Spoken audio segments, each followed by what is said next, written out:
सब विद्यार्थियों को मेरा नमस्कार। तो जैसा आप सभी जानते हैं कि जो हमारा अध्याय चला हुआ था कल्पतरु, कल्प का वृक्ष, तो उसका जो प्रथम गद्यांश था वो हमने पिछली वीडियो में किया था।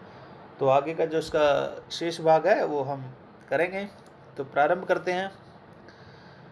तो जब जो युवराज होता है जीमूतवाहन, तो उसको मंत्रीगण उसके और उसके जो चाहने वाले हैं, हितैषी होते हैं, वो उसको बताते हैं कि आपके आंगन में जो पूर्वजों द्वारा लगाया हुआ है कल्प वृक्ष, अर्थात ये सब कामनाओं की, सब इच्छाओं की पूर्ति करने वाला है।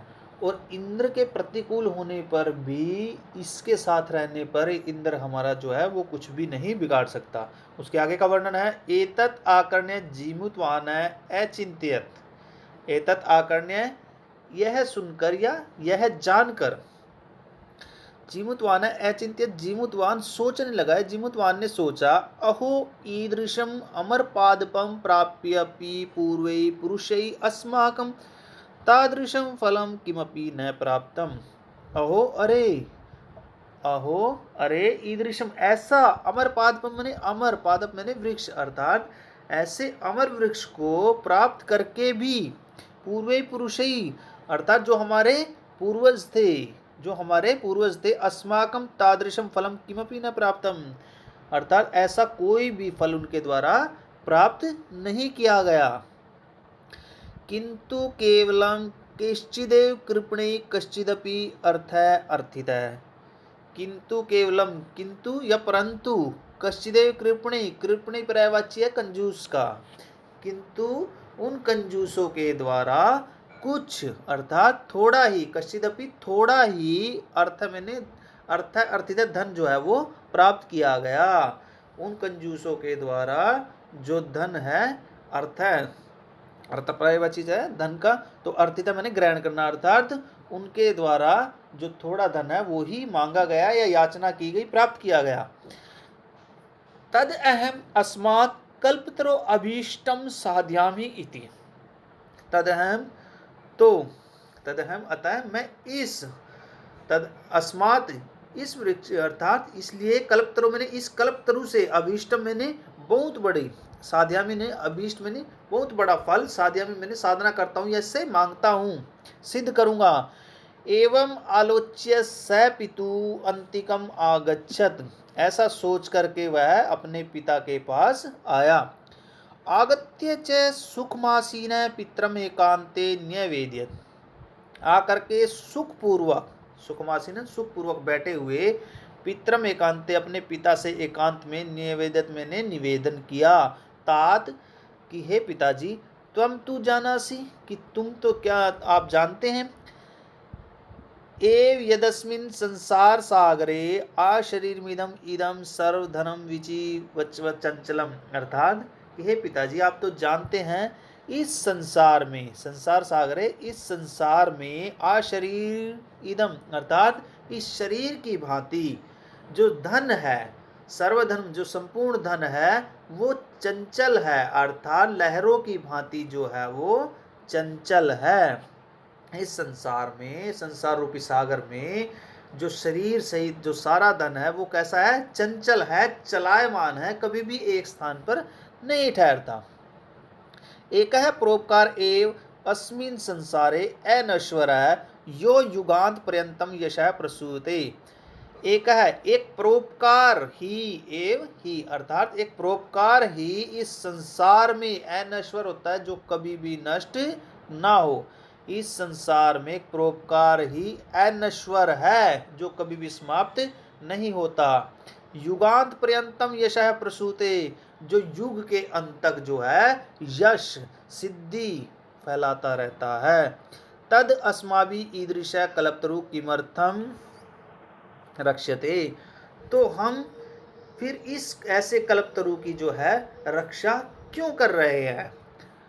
येष पूर्वेर्यम मम मम इति आग्रहण रक्षित है, अर्थात जिन पूर्वजों ने इसे मम मम मेरा मेरा, मम मम मेरा मेरा, इति आग्रहण रक्षित, ऐसा कह करके इसकी रक्षा की थी। ते इदानीम कुत्र गता, वे अब कहाँ गए हैं।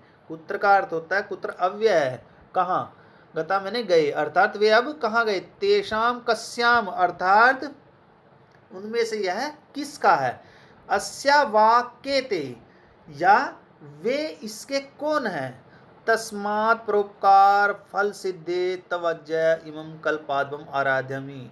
तो आपकी आज्ञा से परोपकार के कार्य के लिए, परोपकार की फल की सिद्धि के लिए, तवज्जय आपकी आज्ञा से, इदम कल्पाद्वम आराध्यमि मैं इस कल्प वृक्ष की आराधना करना चाहता हूँ।